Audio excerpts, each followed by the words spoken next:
my gosh, it's finally happened. We have the Avatar Seven Havens teaser trailer that just dropped yesterday at the time of me recording this. And whoa, I'm gonna be straight up with you guys. The first time I watched the teaser trailer, I did not care. I sent it to my girlfriend and I was like, look, I should be excited for this, but I am not. And so I ended up going back and watching it a second time. The second time I kept watching it. I watched about 3 times, maybe even 4. And each time I got more and more excited. The more things that I noticed, the more things that I saw, the more the wheels started to turn. And I was like, hold on. They've got something here. They got something here. So this is just gonna be my quick ramble about like everything that I've observed watching the trailer, my thoughts on it, just kind of spitballing here. I think one of the first things that I was concerned about was things getting repetitive. Like this whole thing about, is the world ready for the Avatar? Are they ready for the Avatar? I'm like, this is the same question we've been asking over and over again. So I was hoping that we would get something different, explore different things for this new Avatar, because my hot take, I know a lot of people probably don't have the same take, is that for me personally, I thrive on learning more about past Avatars, whether that's Aang and any other pre-existing avatars. I find it so interesting, and I feel like exploring their stories for me is a little bit more exciting than anything new as of right now, especially because I wasn't like a huge fan of Korra, and with this new avatar it's kind of like we're going even farther out. And so it's kind of like, I wasn't necessarily excited about the idea. I was more so excited about Aang the Last Airbender, just because I'm like, look, we get to see the gang, they're older now, we get a little bit more like an actual like animation and can actually like to see them in action. It was so satisfying. Even though despite everything that happened with that, I really did enjoy having that experience, and that was what I was hyped for. So with this, I was not too crazy about when I heard about it. I was just kind of like, whatever. When are we getting a Kyoshi like movie or show or something like that? When are we like, I know that could seem a little bit repetitive to other people just because we are already aware of these avatars, but I guess just for me, I kind of like enjoy getting a little bit more of the lore of these other avatars rather than getting new avatars, just because I do have a little bit of fear of, okay, as we expand the universe, I'm just hoping things don't get murky and confusing, especially because we're learning more about the spirit world and stuff like that. I'm just like, as they expand and give us a little bit more information on how the spirit world works, I'm like, hopefully as they do that, it doesn't get too murky and too like confusing. But also the idea of this whole idea of the avatar becoming like old, because mind you, when it came to Aang, it wasn't always about the avatar. I think a lot of reasons, like the whole plot of itself, you can think about it and be like, okay, it's not really that impressive of a story, right? Like just looking at it based off of the plot, right? But when you look at it overall, I think what really sold Avatar, what really got the fans interested and what got people interested in watching the show and why it's so popular to this day is because of the character development and of course because of the storytelling as well. And so I guess that's really all it's about, is telling a good story, connecting us with the characters, and just progressing things in that way, like really digging in with the character development over time. I think that's really what people could relate to, is just seeing a character start off, seeing their journey up into the end point. And so I guess going into this, I was a little bit like, I don't want things to feel, I don't like, it's going to be like the same Avatar story that we get over and over again, having to learn the elements, all these different types of things, right? But with this teaser trailer, it's just a teaser, so I'm not going to jump to too many assumptions, but I could already tell that like this is going to be completely different than what we've seen before. So for me, the show kind of seems like an in-between of getting a little bit of the original series and a little bit of Legend of Korra. So it's like kind of in the middle, and the reason why I say that is because looking at Pavi, which is one of one of the avatars, I don't know if both of them are or not. That's another thing that I'll probably get into. I don't know how that's going to work out, but I have some theories I want to share that I think are pretty interesting. Anyway, so she's younger. I don't know. It seems like around Aang's age when the show first started. Maybe thinking maybe a little bit younger. Not really too sure. I think one of the things that made Aang so adorable and what made it so interesting is because of his age. Like it came off as like more of a coming of age, like vulnerability type of thing, and I feel like that might be what we might be seeing from Pavi as well because she's so young. We also get the Korra level of systemic like chaos because everything is kind of in disarray. Even though like technically Korra was like during a time of peace, there was still a lot of systemic chaos and things that she had to kind of get in order and stuff like that. So I feel like that would probably be what Pavi has to deal with, especially because of where society is now, because of the destruction and everything else, which I can't wait to talk about Korra. Oh my god. But anyways, I think that this contrast creates an interesting, like, fresh character arc for this show. It's like a child carrying the weight of a broken world, and it has even more weight because sure, in the past and, like, you know, in the time of Aang or whatever, Aang didn't really have the best rep because he did disappear during a certain period of time where people lost trust in the Avatar when they needed him the most, right? And in this sense, you know, with Pavi, she's carrying after an Avatar that actually, like, was the reason why there were problems in the first place, right? Because seemingly Korra has, you know, let down the people. And from a clip that I seen, it looks like Korra was the reason for the destruction. Like, she was the destroyer, not the hero in the story. And so I think that she has a lot that she has to figure out. I'm sure she's gonna have to deal with visual antis. Like, we did see a clip of her mentor Jay battling with this masked, I don't know, villain enemy, maybe a visual anti, maybe it's like a group of people who are against the Avatar, or maybe, you know, like during a time where things are in disarray, or like there's, like, you know, people are trying to survive. It could just be one of those type of situations where people are just a little bit more violent, you know what I mean? But who knows, there could be a group of people that are like, look, we need to find Avatar and get rid of the Avatar before they just wipe us completely out. Like, you know what I mean? Like, who knows, there could be also that fear of the Avatar as well, and wanting to kind of prevent any more destruction from taking place. So the twins Pavi and Nisha, it seems as if, like, obviously they're separated for whatever reason during the time that they meet each other or whatever. And I think it's interesting because I don't know if it's going to be a situation where, oh, we need to learn the elements per se. I think that this might, you know, ask more questions of, like, metaphysical type of questions, like, how does Rava actually work? Like, how does this whole spiritual world stuff, like, how does all this work? Like, probably more context than we got in Legend of Korra, especially because they're twins. So I feel like we're going to get a little bit more context as to how this will work now because of everything that happened with Korra. And then also, like, what happens when the spirit world and physical world truly collide over generations. Like, at first, you know, we kind of seen initially when everything was brought back together because of, you know, the whole the great convergence or something like that, where, you know, the spirit world and the physical world became one again. And so you have spirits among people and kind of seeing, like, that introduction.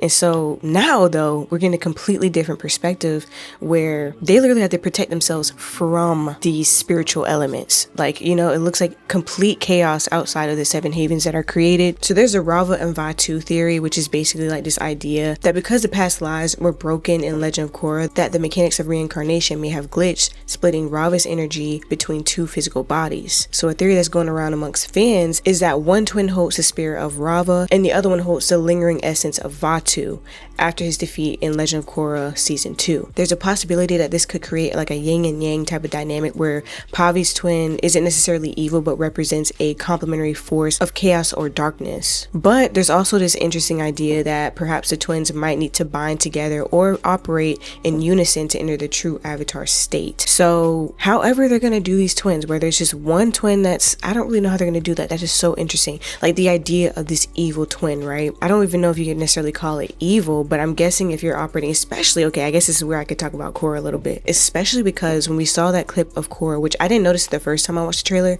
but when I started watching it over again, like slowly, like, you know, I noticed like Korra, right? Like she's standing in front of this city, right? And then like in the burning city in the back of her, and she has like this sinister smile on her face, right? And I'm just thinking, I'm like, oh my god, like, you know, like it's like I feel like, I don't know if Korra was the one who, I don't know if she did it in her right mind. I feel like there might have been some sort of spiritual like corruption that took place, that maybe she wasn't acting out of her own will, especially because of everything that we're kind of like, because of everything happening with the spirit world and different things. I'm wondering if there's some other type of dark energy that's at play here that caused her to create this level of destruction. I don't think that she would do that by her own will, of course. And so it kind of just brings this interesting idea of something's happening here, something's brewing beneath the surface. And during this time of Pavi and Nisha, it seems to be at its peak, where something like, we're at the point where Vaatu has somehow maybe built up power over time, has been energizing this whole time, waiting for the moment to be able to unleash. And maybe Nisha, the twin, perhaps with the Vaatu essence within her, maybe she could have something to do with that. Maybe she'll have a part to play in it. Maybe Pavi and Nisha might come head to head at some point, who knows? But it definitely seems like there was something happening to where Korra was acting outside of her own will. And I definitely think that this could be something that Pavi has to explore during her journey as to what really truly happened with Avatar Korra, just to understand like what was truly taking place. And that could be the key to, I guess, maybe defeating Vaatu and maybe Nisha, if possible. I don't know if maybe Nisha might end up becoming corrupted at some point, who knows, but it'll be kind of interesting to see what they do with this. I think it'll be kind of cool to see this idea of an evil twin or something like that. I don't know if that's something I would want to see continuously. Like, imagine like after their generation there's another generation, of course, the next Avatar, you have this Avatar, and then you have this anti-Avatar, not anti-Avatar, I guess it's like you know, like evil Avatar sort of situation where like, you know, one good or one bad. I don't know if that would necessarily hold. I'm guessing that maybe at the point of what this series, maybe they find a way to set some sort of balance, because it's clear that the balance right now is completely out of whack, and it seems to be that whatever dark energy is happening is definitely seeming to be strong, you know what I mean? It seems like to be a strong negative sort of energy, because we've seen what it looks like when there's balance, when the spirit world is there, when there's peace and harmony. But we're seeing storms, we're seeing tornadoes, we're seeing absolute chaos happening outside these seven havens, and I'm like, yeah, they getting their shit rocked. I'm being so for real.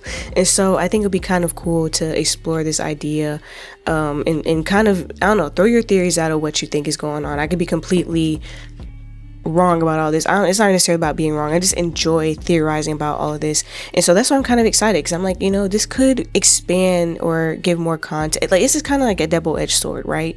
We get more context in a good way, or it could definitely f up everything we thought we knew about the spirit world and just completely confuse everybody.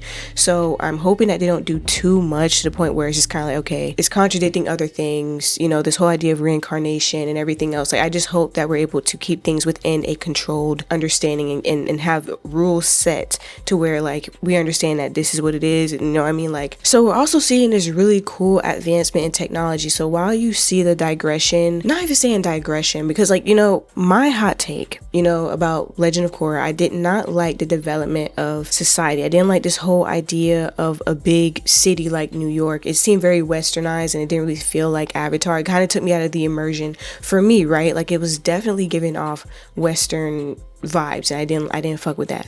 So honestly, I love this idea of scrapping all that and just kind of starting at a point where all that's been wiped out, and then now we're starting back at kind of like this weird in between of like technology has advanced, but civilization or whatever is kind of back to being it's not like, you know, I wouldn't say it's not advanced, but it's kind of like, I feel like it's within Avatar in a sense. Like, we're still kind of getting that Avatar vibe. Like, even just looking at the architecture that we've seen so far, it's kind of giving like, it's a good balance. Like, it doesn't feel too Western, but it also kind of gives a natural point to where society might have been in Avatar, if that makes sense. But I like what I'm seeing in this point to where it feels more Avatar to me personally.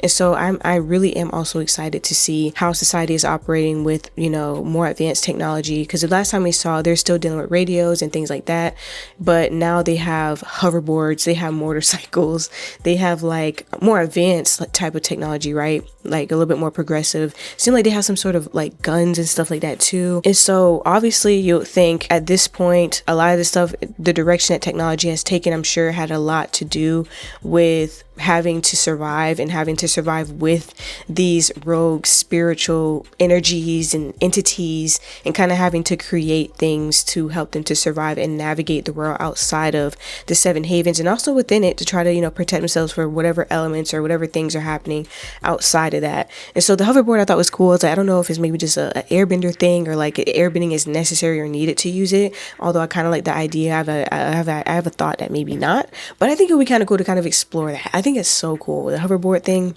Can't wait to see that thing in full action. And as far as like the whole gun thing that Jay saw, he was wearing on his back, it looked like it was a gun. I don't know how it's powered, I don't know how it's used, but I think it's going to be so cool to see how this technology works alongside the elements. It's like the perfect thing. It's like post-apocalyptic, and then also you kind of have this like futuristic type of vibe alongside of that. I personally really love that kind of concept. I love that kind of idea. So because of everything that has happened and the destruction that Avatar Korra has, created within society. It looks as if instead of having like 4 nations like fire, earth, water and air, we have 7 strongholds. Last 7 strongholds that is keeping everyone safe. So I'm guessing it's going to be like a combo of all the elements. And so with that, you have to also think about what that can mean for tradition. Like, of course, in past seasons, we kind of had this element of keeping traditions of each, nation.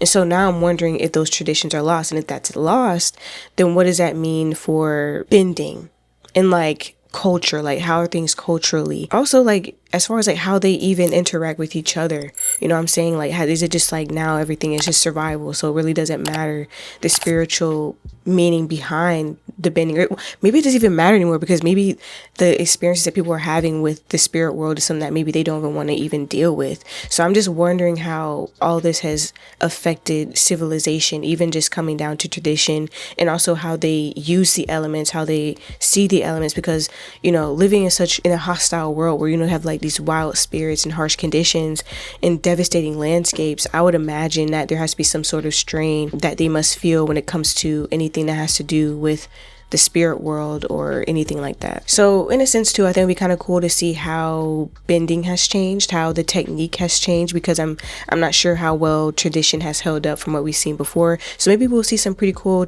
and unique fighting styles, bending styles. I think one thing that sets Pavi apart from Aang as well is that Pavi has a mentor, which is Jay, right? And I think I like this idea of her having a guide or somebody there to kind of protect her and help to guide her, especially because of all the chaos and everything that's happening, possibly being on the run, possibly constantly being hunted down and stuff like that as well. And so I think it's going to be kind of cool to see that. I don't know if we're going to necessarily get in a gang, like Aang had his gang, Korra had her gang. I don't know if Pavi's gonna have that to that extent, especially because the state of society in this moment. I feel like she probably will. Maybe over time, people will be added to the group over time, which I think is also a cool thing, a cool idea as well, is to kind of see how things develop for her socially and things like that over time. And then also, I think it's kind of cute that they've also kept up the tradition of the companion, the animal companion, and this one is a cat monkey. I think it's so cute.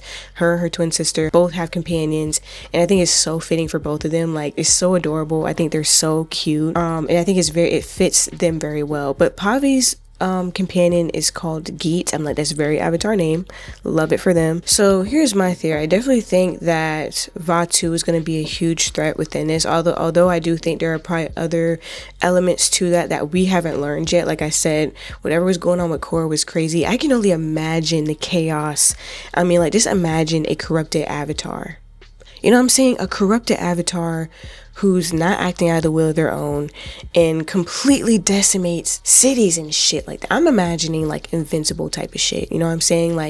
Invincible, just going through, just destroying everything and everyone in their path. I'm imagining Korra doing the same thing, and I'm just it had to have been horrifying. I think that's one of the biggest things that I'm excited to see, or that I'm curious about, is what the hell happened. Because I think I like the idea of a corrupted Avatar, just because it's kind of we never really seen that before. I think it's always been a curiosity of what if we did have an evil Avatar or something. What if a Avatar did do some evil shit like that? You know what I'm saying? And so I know without with Avatar, with having no bounds, no limits to what they could do, not being in their right mind, oh my god, bro, I see why these people tripping. Because I mean, sure, they could defend themselves, because of course there's benders, so it's not you're if you're a non-bender, you out of there, brother. But if you're not, I would imagine that you probably would be powerless against Avatar with no awareness to what they're doing. Yeah. So I'm thinking that, of course, Vaatu is defeated, Legend of Korra, whatever. And initially, it would have probably taken maybe 10,000 years for Vaatu to regrow inside of Rava, because they don't die. They can't just die forever, whatever. Eventually, they're gonna get back to their strength or whatever. Like obviously they're gonna become more powerful over time anyways. So what are the catalysts that ended Korra's era prematurely, accelerated Vaatu's rebirth? So the monoliths could be like ancient spiritual seals or containment anchors placed by Korra or past avatars to keep dark spirit energy locked underground. So the threat here could be that the glowing red runes that we see signal that the seals are failing or being cracked open, threatening to release Vaatu or a herd of sealed dark entities into a world already struggling to survive. And if that's the case, that must mean that there could be somebody outside of that that's helping this along, some type of other dark forces that are involved in this. But one thing is for sure, Vaatu is back and Vaatu looks powerful as fuck. That end scene had me like, damn. How is this child going to get out of this? How are these children going to get out of this? And so the stakes seem to me to be pretty reasonably high here. Like I said, still a lot of questions to be asked, but I think there's a lot of, but in a good way. So this is honestly giving me hope. You know what I mean? I'm not saying that, you know, it's just a teaser trailer, but what I'm saying is that like, based off of my concerns, I can say that I am pretty hopeful. I'm cautiously optimistic, but I'm more so like excited or more so curious about what's going to go on within the show. I did want to say too that I love the animation style. It's giving Funko Pop vibes. Like it's very like round edges, very soft, very nice looking. You could definitely tell that you're getting a different vibe than what you've gotten with other shows. Like, you know, with The Legend of Korra, like you kind of had like this element of, you knew like it kind of felt like it was meant for like a teenager, or like you could watch it now as an adult and not feel like you're watching a child show. Same with Avatar as well. It kind of had like this anime type of vibe to it, but this new animation style kind of gives like a softer type of like aesthetic to it. It looks really good, looks really nice. I don't feel like it's gonna have that same type of, I don't know, like grit that like Legend of Korra had, you know what I mean? I feel like this is probably gonna be more child friendly, not, you know, yeah, more child friendly, I guess is a safe word to say. Legend of Korra was a little bit more mature than what we got from Avatar. I mean, I guess you could say that, but like, I mean, like what I'm saying is like, it was definitely meant for a group of kids that were a little bit older, you know what I'm saying? Like it tackled more bigger issues and different things like that, but it was still, of course, kids safe to watch. This show seems a little bit more in a safer category, and also I think the animation style kind of reflects that. We're not getting like the sharper edges and, you know, the more like anime-esque type of character designs and things like that. And so that could be telling. I mean, I can't necessarily say I'm even just looking at the bending, that I believe it's one of the twins doing the bending. I wasn't really like impressed, like, oh, that's gonna be so cool, yeah, you know what I mean?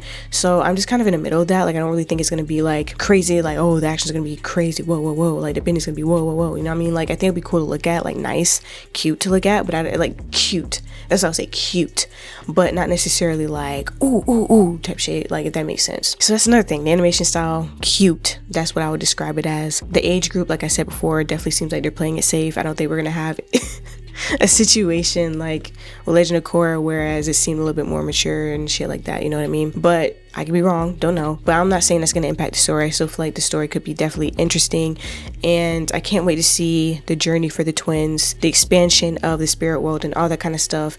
And so I feel like this is a great example, or could be a good example if it's executed correctly, of how to properly manage a franchise and expand it at the same time, without giving fans the same exact food over and over, like not giving us the same shit over and over again, but still honoring the rules of the world while also taking, like, you know, genuine creative risks, you know what I'm saying? And I feel like with this show, it seems like they're going to be taking a few risks here, possibly. So it gives me a sense of optimism when it comes to the future of animation storytelling, and I think kind of proves that a 20-year-old franchise can still surprise us without breaking its own core philosophy. But then again, I don't want to say that like, you know, like that's the case, because I haven't seen it yet, but it's kind of giving like it will be a good addition to the Avatar universe, which I'm always welcoming that. I love that. And so yeah, it seems like, you know, it's nice to have something good to look forward to when it comes to Avatar, because I feel like it's kind of scarce these days. I mean, we have the live action, that's ass. I think we all can agree on that.